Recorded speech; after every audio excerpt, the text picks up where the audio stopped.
이동의 뉴스 정면승부 2부 시작합니다. 진보 보수 이념에 따라 공과가 선명하게 갈리는 두 사람이 있죠. 바로 이승만, 박정희 전 대통령입니다.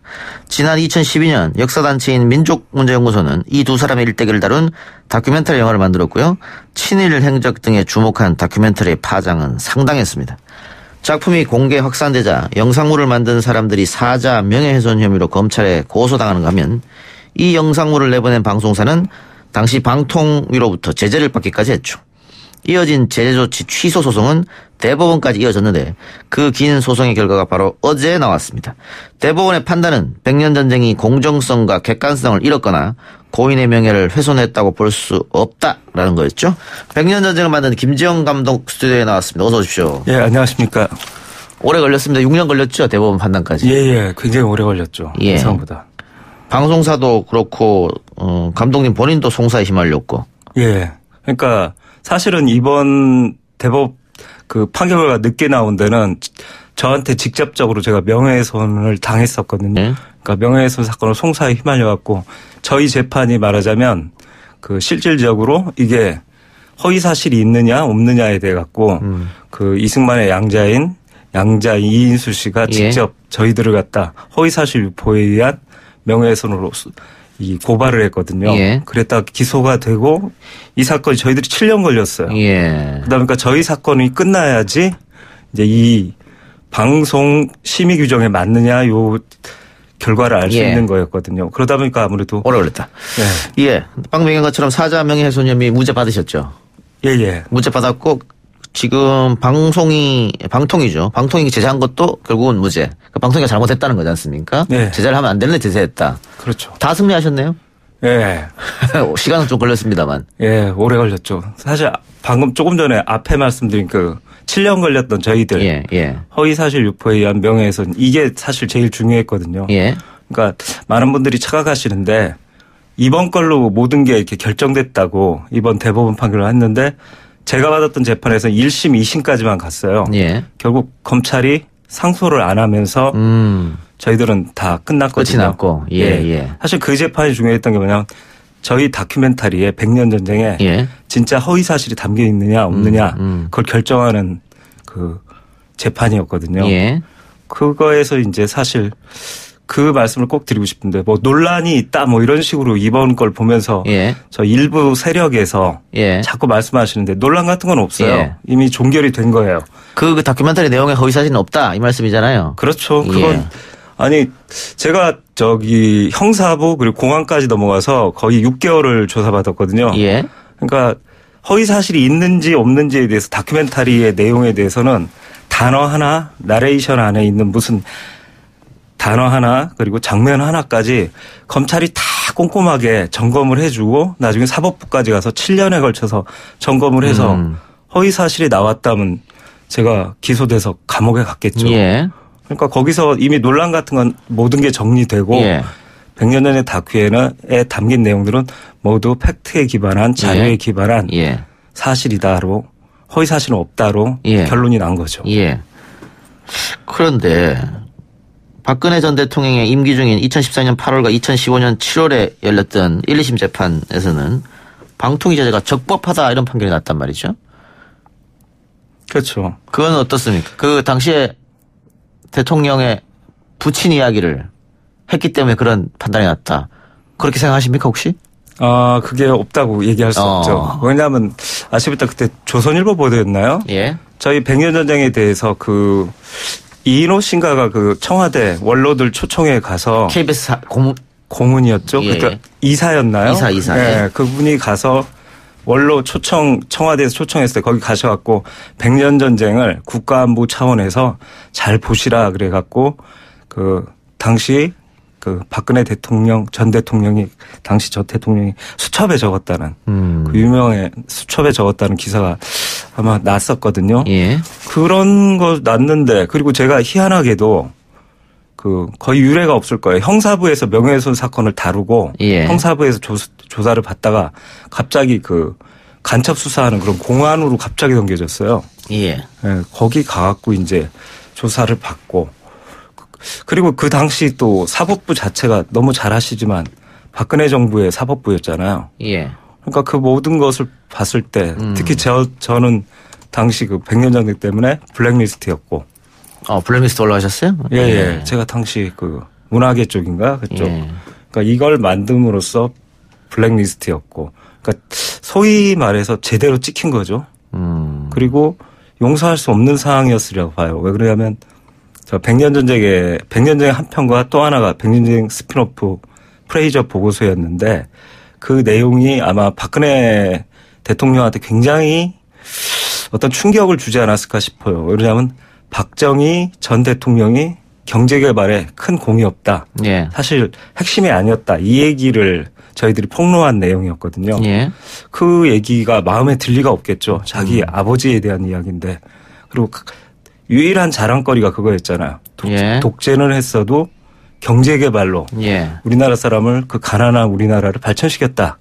이거였는데 제가 만들었던 그 100년전의 스피노프 같은 경우는 아니다. 수출 주도형 전략을 짠 적이 없다. 미국의 그 경제 전문가들 USAID였나요? 케네디 정부에서 파견한 그 경제 전문가들이 그 우리나라의 수출 주도형 전략을 다 만들고 뒤부터 추진했다. 이런 내용을 나오니까 박근혜 대통령으로서는 되게 충격적이고 마음에 몹시 안 들었겠죠. 예. 이 백년전쟁이 1부, 2부로 구성이 되어 있습니까? 백년전쟁 일부가 사실 이번에 송사에 걸렸던 게 제 송사에 걸렸던 게 그 백년전쟁 본편이고요. 예. 그래서 일제시대부터 1945년대 이승만의 하와이 시절을 다뤘던 거고요. 그리고 백년전쟁 스피노프라고 그래서 그걸 2부로 아시는 분들이 많은데 프레이저 보고서 누가 한국 경제를 성장시켰는가 거기서 집중적으로 사실 박정희 전 대통령이 주요하게 다뤄지죠. 그 1부하고 2부 그 2부로 부릅시다 편하게. 네네. 1부는 이승만, 2부는 박정희 이렇게 다뤘으니까. 이게 보면 유튜브에서도 뭐 200만 조회수가 넘어갈 정도로 많은 사람들이 시청을 한 내용인데 이 자료는 대부분 미국 자료였습니까? 그 다큐멘터리를 만들 때 참고한 자료가? 네, 대부분 일부 같은 경우는 과거 사료들이 많았고요. 신한민보라든가 그리고 CIA 문서. 그러니까 역사학교에서 다 알려진 것들이 많았고요. 하와이에서 뗀 뭐 부동산 자료라든가 그런 사실은 반박이 불가능한 자료였거든요. 그리고 2부 같은 경우가 그 송사에 휘말리지 않았던 이유가 뭐냐면 프레이저 보고서의 내용은 한 10% 나오고 그 뒤에 다른 내용들은 백악관에서 그 비밀을 걸고 있다가 나중에 비밀을 해제된 문서도 이게 주요했기 때문에 미국 문서가 다 가짜라고 그 소위 뉴라이트라든가 이런 분들이 주장할 수가 없었죠. 그건 그분들이 또 미국을 무서워하잖아요. 그러니까 역시나 누가 한국 경제를 성장시켰는가 이 2부에 대해서는 아무런 송사에 휘말리지 않고 이승만에 관련돼서만 저한테 고발을 해오더라고요. 이걸 뭐 사실을 기초로 했다고 하더라도 편집이 너무 악의적이지 않느냐. 반 이승만 반 박정희를 그리지 않았느냐. 그런 주장도 있단 말이죠. 뭐라고 답하시겠습니까? 사실 제가 되게 존경하는 다큐멘터리 감독이 마이클 무어거든요. 그러니까 저도 우리나라가 너무 이렇게 권위적이고 딱딱한 다큐멘터리에서 좀 벗어나야 된다고 생각해요. 그러니까 마이클 무어 다큐를 보시면 위트 같은 걸 넣잖아요. 패러디라든가 풍자를. 사실 그렇게 하지 않으면 저는 다큐멘터리는 대중성을 확보할 수 없다라고 보고 있거든요. 그래서 약간 기분이 나쁘셨을 분도 있고 좀 껄끄러웠을 분도 있지만 젊은 세대들의 이 역사를 알리기 위해서는 좀 더 부드럽게 다가가야 된다 생각해갖고 패러디라든가 이런 위트 같은 걸 넣었는데 그게 나이 드신 분들 특히 이승만, 박정희를 굉장히 사랑하시는 분들한테는 굉장히 거슬렸던 모양이에요. 그게. 그리고 기존의 다큐하고는 너무 형식이 틀리니까 점잖지 않으니까. 그러니까 이승만, 박정희를 존경하는 분들이 봤을 때는 상당히 기분이 나쁠 수 있는 편집이었다. 그것 인정하시는 거네요. 그분들이 봤을 때는 기분이 나쁠 수 있잖아요. 그분들은 편집이 아무리 점잖아도 그분들은 기분 나빠요.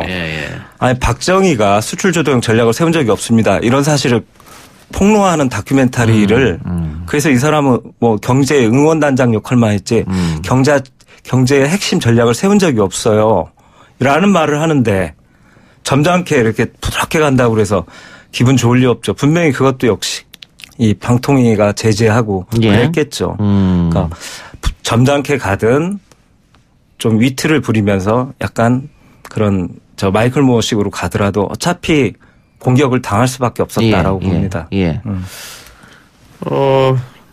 이게 당시에 제작을 하고 이 다큐멘터리를 방영할 곳이 거의 없었잖아요. 없었죠. 그래서 유튜브로 갔던 거예요. 받아주는 데도 없고. 심의를 통과 못 한다고 봤어요. 예. 그때는 막 제작될 당시에는 그 이명박 전 대통령 말기였거든요. 예. 그러한 시대다 보니까 이게 뭐 극장 같은 거 꿈도 못 꾸고 워낙 제작비도 적게 들었고 그리고 이걸 많이 보게 해야 된다. 예. 극장 수입 이런 게 아니라 공짜로 유튜브에 많이 풀어 유튜브밖에 없다고 그때 판단했거든요. 예. 유튜브에 풀고 저희들 목표는 한 10만이었는데 예. 결과적으로 한 400만이 넘게 양쪽 1, 2편 합쳐서. 예. 그래서 저희가 검찰 조사 받을 때도 그 수사관이 그러더라고요. 너무 많은 사람 400만이 넘게 본 것 때문에 저기 원로들이 화가 나신 것 같다. 뭐 이런 말도 저한테. 수사관들이? 예, 수사관이 그러더라고요. 한 4만원 봤어도 아무 일 없었겠네요. 오히려 투명인간 취급하는 게 나았겠죠. 전략적으로. 근데 너무 많이 그러니까 결국 제가 그때 무슨 생각이냐면 개인적으로 너무 폭발적으로 많이 봐주신 분들 때문에 내가 이렇게 송사에게 말렸구나 생각하는데 너무 좋죠. 예. 많이 보고 제가 앞으로도 계속 만들 다큐멘터리가 또 송사에 휘말리고 어떻게 된다더라도 물론 철저하게 만들겠지만 많이 봐주고를 선택하지 조금 보고 아무 일도 안 일어나는 건 싫죠. 예. 감독으로서. 아까 마이클 무어를 좋아한다고 했었는데 미국에서 이런 일이 있었다면 과연 송사가 벌어지고 7년 동안 걸리고 방통위가 제재를 하고 그랬을까. 표현의 자유를 굉장히 폭넓게 인정하는 국가이기 때문에. 절대 그런 일 없죠. 예, 그래서. 사실 마이클 무어 다큐를 보면 예. 부시 대통령 다루는 거 보면 저희 다큐멘터리 한 10배는 더 신랄하고 예. 직설적인 예. 거래요. 그러니까 이승만 대통령이나 박정희 대통령을 존경해서 그 공을 상당히 높게 해서 만드는 다큐멘터리가 있다면 그걸 비판하는 다큐멘터리도 있는 것이고 그렇죠. 그런 것이잖아요. 그런데 네. 아마 첫 시도가 아닌가 대한민국에서 현대사 인물들을 이렇게 정면 비판하는 프로그램은. 네, 그런 것 같습니다. 그래서 더 시끄럽지 않나 그런 생각도 드네요. 네. 그리고 그래서 저희들이 첫 주자기 때문에 더욱더 이번 걸 주시했는데 그러니까 사실관계는 재재판으로 모든 게 끝이 났기 때문에 예. 논란은 다 정리됐고요. 근데 다만 이게 우리나라 사회에 특히 방송에 맞을까에 대해서 저도 주시하고 있었거든요. 이번 판결을. 근데 특히 저쪽에서 이 다큐멘터리를 불편하게 생각하시는 분들이 계속 얘기하는 게 5대5로 맞춰라. 좋은 점 나쁜 점을 다큐멘터리에 그런 걸 요구하더라고요. 예. 잘 아시겠지만 보도몰도 50대 50으로 맞추는 경우가 있습니까? 예. 그러면 TV조선 이런 데가 50대 50으로 맞추나요? 예. 보도물도 안 맞추는데 왜 자기 주장을 담고 자기의 시각을 잡는 다큐멘터리에 50대 50을 장점과 단점, 공과 뭐 과를 담지 않았다고 해갖고 이게 뭐 다큐멘터리 자격이 없다, 공정성 시비 저는 도저히 납득할 수가 없습니다. 그래요. 알겠습니다. 백년 전쟁이 나온 지가 지금 벌써 7년쯤 됐잖아요. 그렇죠. 그렇죠? 예. 2012년 말에 나왔었으니까. 예. 저는 백년 전쟁 원투를 보면서 이거 시리즈로 나오겠구나 앞으로. 시리즈로 기획했었죠. 현대사 인물들이 워낙 많이 있으니까 논란이 됐던 분들이. 그런데 두 분 딱 전직 대통령 두 분하고 끝나버렸네요. 아니요. 그러니까 원래 시리즈로 가려고 그랬어요. 1900 일제가 들어온 것부터 저희가 백년전쟁 일부가 1945년까지 다뤘으니까 그 뒤 1945년 이후 한국전쟁이라든가 최근래까지 이 이야기를 계속 백년전쟁을 시리즈로 만들려고 했었죠. 왜냐하면 백년전쟁이라는 것 자체의 이야기 자체가 요즘 잘 아시겠지만 말하자면 독립운동 세력에서 이어지는 후계 독립운동 세력. 그러니까 저는 그걸 민주화 세력이라고 부르는데 그것과 반대편에 있는. 백년전쟁이라고 보고 있기 때문에 알겠습니다. 그 시리즈물 기대해 보고요. 오늘 스튜디오 안에서 고맙습니다. 네, 감사합니다. 네. 자, 저는 1, 2부 순서 마치고 물러나고요. 네, 6시에 속보 듣고 다시 오겠습니다.